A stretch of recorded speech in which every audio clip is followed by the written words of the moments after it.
மக்கள் தான் இந்த ஆட்சிக்கு வெளியாட்சிக்கு பேர் உள்ள ஒரு கை. ஆமாம், அவர் கை வருது, ராமர் தான் கை. தேர்தல் வாக்குறுதிகளை தேர்தல் நேரத்தில் இதுவரை ராமர் தான் கை வருது, என்ன சாதனையாக அவர் கை எடுக்கணும். 520 தேர்தல் வாக்குறுதிகளை அளித்து அவர் கை வருவாங்க, ராமர் தான் கை. சாத்தியம் இல்லாத தேர்தல் வாக்குறுதிகளை அளித்து மக்களை நம்ப வைத்து ஏமாற்றி ஆட்சி வந்தார். அவர் கை வந்தால் போன ஆட்சிக்கு வந்த பிறகு கிட்டத்தட்ட 10% தேர்தல் வாக்குறுதிகளோட 4 ஆண்டுகள் நிறைவேற்ற நிலையிலே நிறைவேற்றவில்லை.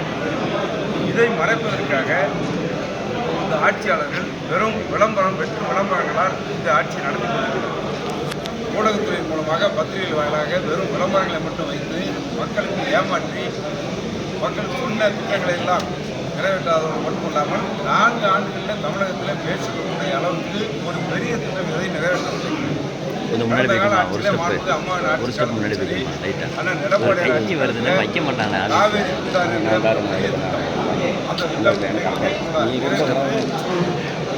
பெற்று மக்களுக்கு அர்ப்பணிக்கிறது. தென் மாவட்டத்தில் கருமேனியாறு தாமிரவண்ணியாறு கிட்டத்தட்ட ஆட்சி மாற்றம் ஏற்படுகின்ற நேரத்தில் 90% பணிகள் நிறைவேற்று இன்னும் 4 ஆண்டுகளாக திறக்கப்படாமல் அந்த பணிகளும் அந்த திட்டமும் புரட்சித்துறை அம்மா காலத்தில் எடப்பாடி காலத்தில். அதேபோல் அத்திக்கடவு அவிநாசி திட்டத்தை 98% ஆனால் எடப்பாடி ஆட்சி காலத்தில் நிறைவேற்றப்பட்ட திட்டம். இப்படி என்ன 11 மருத்துவக் கல்லூரி இந்தியாவில் எந்த மாநிலத்திலும் இல்லாமல் 11 மருத்துவக் கல்லூரி, 7 சட்டக்கல்லூரிகள், 5 கால்நடை கல்லூரிகள், ஒரு ஆசியாவிலேயே மிகப்பெரிய கால்நடை பூங்கா, இப்படி மகத்தான திட்டங்களை 4 ஆண்டுகளில் தமிழகத்தில் புதிய வரலாற்றை படைத்தவர் அந்த எடப்பாடியார். இவர்கள் ஆட்சிக்கு வந்த பிறகு ஒரு மருத்துவக் கல்லூரி அல்ல, ஒரு ஆரம்ப சுகாதார நிலையத்தை கூட ஒரு இடத்துல கூட இவர்கள் திறக்கவில்லை. இதுதான் இந்த ஆட்சியின் லட்சணம். ஒரு பெரிய திட்டங்களும் வந்தபாடில்லை.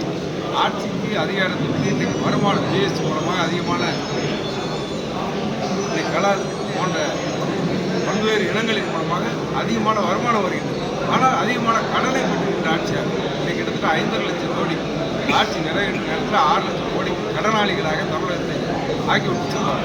அந்த அளவுக்கு மோசமான ஆட்சி. சரி, நிர்வாகம் தான் இப்படி இருந்தது சொன்னால், ஆட்சியோட நிர்வாகம் ஆட்சி எந்திரம் இப்படி செயல்படுகிறது சொன்னால், ஆட்சி நிலைமை வந்தால் மிகக்கேடான விஷயம், மிக கேவலமான முறையில் சட்டம் ஒழுங்கை கட்டி பிடிச்சோடாகி இன்றைக்கு அனைத்து தரப்பு மக்கள் மாணவர்களுக்கு பள்ளியிலே பாதுகாப்பு. காதலிக்க மறுத்த ஒரு மாணவியை அங்கே பள்ளிக்குள்ளே சென்று வகுப்பறைக்குள்ளே சென்று குத்தி கொலை செய்யப்படுது. ஆசிரியர்களுக்கு பாதுகாப்பு. ஆசிரியை பள்ளிக்கூட வகுப்பறையில் சென்று அங்கே ஒருவர் கத்தியால் குத்தி படுகொலை செய்யும். மருத்துவர்களுக்கு பாதுகாப்பு. மருத்துவர்களுக்கு மருத்துவமனைக்குள்ளேயே போய் கத்தியால் குத்தி அதிர்ச்சிகரமான சம்பவம் தமிழகத்தில். காவல்துறைக்கு பாதுகாப்பு. காவலர்களே காவல்துறை எல்லைக்குள்ளே வெட்டப்பட்டிருக்கிறார். வழக்கறிஞர்களுக்கு அந்த நீதிமன்றத்துக்கு முன்பாகவே ஒட்டப்பகலே கொலை நடக்கும். இப்படி அனைத்து தரப்பு மக்களும் அவர்கள் வசிக்கின்ற பகுதியில் இங்கே நமது மாவட்டத்தில் ஒரு டிஓ திருவண்ணம் பகுதியில் 2 ஆண்டுகளுக்கு ஒரு டிஓ கிராம நிர்வாக அலுவலர் அவருடைய அலுவலகத்திலே வைத்து பகலிலேயே இங்கே படுகொலை செய்யும். இப்படி அனைத்து தரப்பு மக்கள் எந்த வயது வித்தியாசம் எந்த நிலையிலும் உள்ளவர்கள், அனைத்து நிலையிலும் உள்ளவர்கள் யாருக்கும் உயிருக்கு உத்தரவாதம் பாதுகாப்பு. இதற்கு காரணம் போதைப்பொருள் பழக்கம். அங்கே சமீபத்தில் சாதிக் என்பவர் கைது செய்யப்பட்டார். 2000 கோடிக்கு மேலே அன்றைக்கு கைது செய்யப்பட்ட நேரத்தில் மட்டும் ஜாபர் சாதிக் என்பவர் கைது செய்யப்படுகிறார். அவர் திமுகவுடைய முக்கியமான நிர்வாகி. அதுக்கு அடுத்தபடியாக இந்த உலகத்திலேயே அதிகமான போதை தருகிற 180 கிலோ 1000 கோடிக்கு மேலே அது கைது செய்யப்படுகின்ற நபர், அவரும் திராவிட முன்னேற்ற கழகத்தில் பொறுப்பேற்றார். இப்படி நாளும் பொழுதும் இந்த ஆட்சியின் அவலங்கள் அரங்கேறுகிறது. தொலைக்காட்சி ஊடகத்தை பத்திரிகைகளை பார்த்தால் தினசரி திரைப்படத்தை பார்த்தால் தமிழகத்தில் கொள்ளை சம்பவங்கள் நாள்தோறும் அரங்கேறுகிறது. இந்த நிலையில் இன்றைக்கு சமீபத்தில் நடைபெற்ற ஒரு சம்பவம் தமிழகத்தை தலைவனைக்கூடிய சம்பவம். அண்ணா யூனிவர்சிட்டி உலகத்திலேயே வாய்ந்த ஒரு பல்கலைக்கழகம் என்று சொன்னால் அண்ணா பல்கலைக்கழகம். அந்த பல்கலைக்கழக வளாகத்தினுடைய அங்கே படிக்கின்ற 2ஆம் ஆண்டு படிக்கின்ற ஒரு மாணவி அவர் நண்பருடன் ஆண் நண்பருடன் அங்கே கல்லூரி வளாகத்தில் படிக்கிறவர்களோடு ஒன்று சேர்ந்து பழகுவதும் பேசுவதும் இயற்கை. அந்த நிலையில் இந்த ஆண் நண்பருடன் பேசிக்கொண்ட நேரத்தில் ஒரு கிராம பொருளாக இருக்கின்ற இன்னைக்கு தேவராஜன் ஞானசேகரன் என்பவர் அந்த பகுதிக்குள்ளே எந்தவித தங்கு தடையின்றி உலாவர் அண்ணா பல்கலைக்கழக வளாகத்தில் அங்கே இருந்த அவரை மிரட்டி அந்த மாணவனை மிரட்டி அந்த மாணவனும் மாணவியும் பேசியதை வீடியோ பதிவாக இதை நான் கல்லூரி நிர்வாகத்தில் கொடுப்பேன், உங்கள் இல்லத்துக்கு உங்கள் பெற்றோருக்கு அனுப்பி வைப்பேன், உங்கள் டிசி கிடைப்பதற்கு செய்ய வேண்டும் சொன்னவுடன் அந்த மாணவி 19 வயது உள்ள பள்ளி மாணவி அந்த கல்லூரி மாணவி அந்த நிலையில் பதற்றமடைந்ததை பயன்படுத்தி கொண்டு பாலியல் வன்கொடுமை செய்த நேரத்திலேயே அதை வீடியோ பதிவு செய்து கொண்டு இனிமேல் நான் அழைக்கின்ற நேரம் குறிப்பாக ஒரு சார் பேசுகிறார். அந்த மாணவியின் வாக்குமூலத்தில் என்ன வருகிறார், ஒரு சார் என்று ஒருத்தர் பேசுகிறார். நான் அழைக்கின்ற அந்த சார் யார், அந்த சார் யார் என்று இதுவரை புறப்படவில்லை. மர்மமாக இருக்கிறார். காவல்துறை கைது செய்து அந்த கிராம குழுவினை அந்த மாணவியை புகார் செய்தவுடன் நடவடிக்கை எடுக்கப்பட்டு விசாரிக்கப்பட்டு அனுப்பி வைக்கப்படுகிறார். எங்கிருந்து அழுத்த வந்ததாக செய்திகள் சொல்கிறார். நாங்கள் சொல்லுவோம் அவரை 4 பேர்களை விசாரித்ததில் அந்த ஞானசேகரனை விசாரித்து அவர் திரும்ப வீட்டுக்கு செல்ல முடிகிறார். அதற்கு பிறகு பத்திரிகையிலும் ஊடகத்திலும் இந்த செய்தி பூதாகரமாக வந்த பிறகு நாட்டு மக்களிடம் ட்விட்டர் ஃபேஸ்புக் மூலமாக இந்த செய்தியெல்லாம் வந்த பிறகு வேறு வழி இல்லாமல் காவல்துறை மீண்டும் அவனை கைது செய்து வருகிறார்கள். அந்த பதிவு இங்கே பதிவாயிருக்கு. அந்த சாரை நாங்கள் அழைக்கிற நேரம் அந்த சாரை சந்திக்க வேண்டும் என்று சொல்லியிருக்கோம். அந்த சார் இன்னும் கைது செய்யப்பட்டு கிட்டத்தட்ட 4 நாள் ஆகும். அந்த இன்றைக்கு காவல்துறை நினைத்தால் ஒரு குற்றவாளியை அவர் பேசுகின்ற தொலைபேசி வைத்து செல்போனிலிருந்து அதில் உள்ள எண்களை வைத்து தொடர்பு எளிதாக 1 மணி நேரத்தில் கைது செய்யப்பட்டார். 5 நாட்களாக அந்த சார் யார் என்று மர்மம் விலகாமல் இருக்கிறது. மர்மம் இருக்கிறது. இந்த நிலையில் ஒரு கேள்வி எழுகின்றது. எப்படி அந்த ஜாபர் சாதிக் என்பவர் திமுக நிர்வாகி இருக்கிறாரோ, எத்தனை என்ற இன்னொரு போதைப்பொருள் கடத்தலை சிக்கியோ திமுக நிர்வாகி இருக்கிறாரோ, அதே போல இவருடைய பெயர் திமுக விளம்பரத்தில் நோட்டீஸில் அச்சடிக்கப்படுகிறது. அது மட்டும் இல்லாமல் இன்றைக்கு மக்கள் நல்வாழ்வுத்துறை அமைச்சராக இருக்கின்ற மா சுப்பிரமணியன் கூட நெருக்கமாக இருக்கின்றார். துணை முதலமைச்சராக இருக்கின்ற மாண்புமிகு உதயநிதி அவர்களுடன் நெருக்கமாக இருக்கின்றார். அப்படி என்றால் இந்த நிலைமைகளை பயன்படுத்தி தான் அவர் அந்த அண்ணா பல்கலைக்கழக வளாகத்தில் ஒரு சாதாரண பிரியாணி கடை ரோட்டோரம் வைத்திருக்கின்றவர் எப்படி அங்கே அவ்வளவு கட்டுப்பாடு உள்ள இந்த பகுதியில் நாங்கள் எல்லாம் அந்த பகுதியில் அமைச்சர்களாக இருந்த நேரத்தில் உள்ள செஞ்சிருந்தோம். மிக கட்டுப்பாடோடு யாரும் அனாவசியமான மக்கள் யாரும் உள்ளே வர முடியாத நிலையெல்லாம் இருக்குது. அதையெல்லாம் தாண்டி இப்படிப்பட்ட சம்பவம் நடந்தால் மேற்கொண்டிலே ஒரு டாக்டருக்கு நடந்த கொடுமையை விட மருத்துவருக்கு நடந்த கொடுமையை விட மிக கொடுமையான வன்கொடுமை. இதற்கு இந்த முதலமைச்சர் பதில் சொல்லாமல் இன்றைக்கு ஊராக சொல்லி வருகிறார். இதைத்தான் எங்களுடைய கேள்வி. இன்றைக்கு இதை ஒரு பிரதான எதிர்க்கட்சி இதை ஸ்டாலின் மேற்குத் தலைவராக இருக்கும்போது ஏதாவது சின்ன பிரச்சனை சொன்னால் கூட இதை ஏன் அரசியல் செய்யணும் கேட்டால் நாங்கள் எதிர்க்கட்சி அரசியல் செய்யாமல் அவியலாக செய்வோம் என்று கேட்ட முதலமைச்சர் இன்றைக்கு இவ்வளோ பெரிய பிரச்சனை ஒரு பாலியல் வன்கொடுமைக்கு ஆளாக்கப்பட்டவர் சாதாரணமான கிராமத்திலோ எங்கோ நடக்கவில்லை. சென்னை தலைநகரில் உலக புகழ்பெற்ற அண்ணா பல்கலைக்கழக வளாகத்தில் படிக்கின்ற மாணவிக்கு நிகழ்ந்த துயரம் கொடுமை. இதற்கு பதில் சொல்லாமல் இன்றைக்கு அவர் திட்டங்களை தருவதாக சொல்லி திட்டங்கள் தருவது முதலமைச்சர் நாட்டினுடைய கடமை.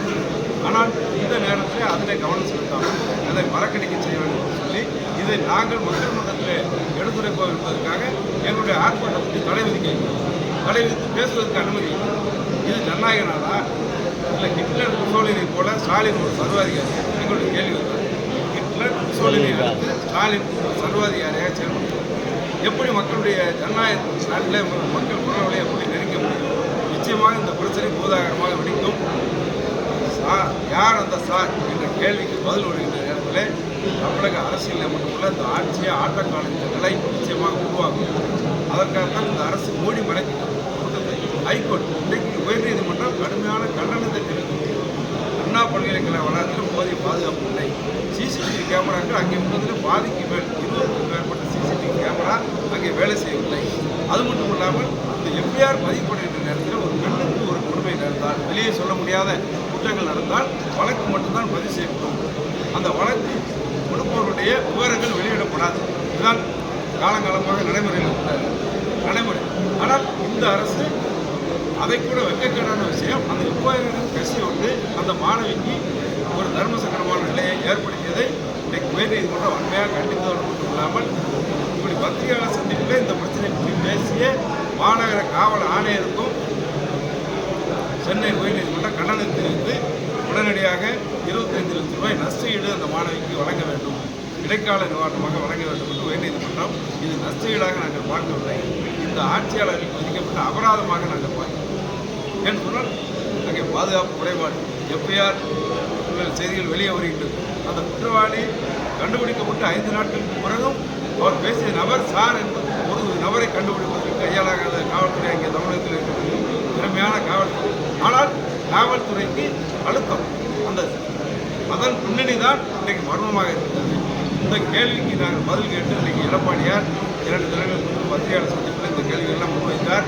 அந்த கேள்விகளை முன்வைத்து அனைத்து இடங்களிலும் அனைத்து அமைப்பு ரீதியாக உள்ள 83 மாவட்டங்களிலே இன்றைக்கு ஆர்ப்பாட்டம் என்று அறிவித்தால் இன்றைக்கு தூத்துக்குடியிலே அனுமதி வழங்கப்படவில்லை, இன்றைக்கு நடத்தவும் அவங்க அனுமதிக்கப்படவில்லை. ஆனால் இங்கே அப்படி அனுமதிக்கவில்லை என்று சொன்னால் அதை மீறி நாங்கள் இன்றைக்கு கண்டன ஆர்ப்பாட்டத்தை நடத்தியிருக்கின்றோம். இதற்கு ஒரு முடிவு காணுகின்றவரை என்று சொன்னால் தமிழகத்திலே சட்டம் ஒழுங்கு கெட்டு பிடிச்சவராகி யாருமே நிம்மதியாக வாழ முடியாத நிலை. இதற்கு ஒரே தீர்வு என்னவென்று சொன்னால் இந்த வெடியாட்சி வீட்டுக்கு செல்ல வேண்டும். முதலமைச்சர் ஸ்டாலின் உண்மையாக அவர் மனசாட்சி உள்ளவராக இருந்தால், இன்னும் சொல்ல மனிதமான உள்ளவராக இருந்தால் உடனடியாக அவர் ராஜினாமா செய்ய வேண்டும். அதே போல் இன்றைக்கு நம்முடைய மாவட்டத்துக்கு வருகை தந்து ஏதோ ரோம் நகரமே தீப்பிடிக்கிற நேரத்தில் இந்த மன்னர் மிடில் வசதி போல இன்றைக்கு திமுக நிர்வாகிகள் கொடுத்து அடுத்து வருகிறது. இந்த ஆட்சி லட்சணமே இந்த 4 ஆண்டுகளில் இவ்வளவு கேடுகட்ட ஆட்சியாக இருக்கிறது. இந்த லட்சணத்தில் மீண்டும் 2026 ஆட்சிக்கு வர வேண்டும் சொல்லி இந்த தூத்துக்குடி மாவட்ட நிர்வாகிகளோடு கலந்தாலோசனை செய்யணும்.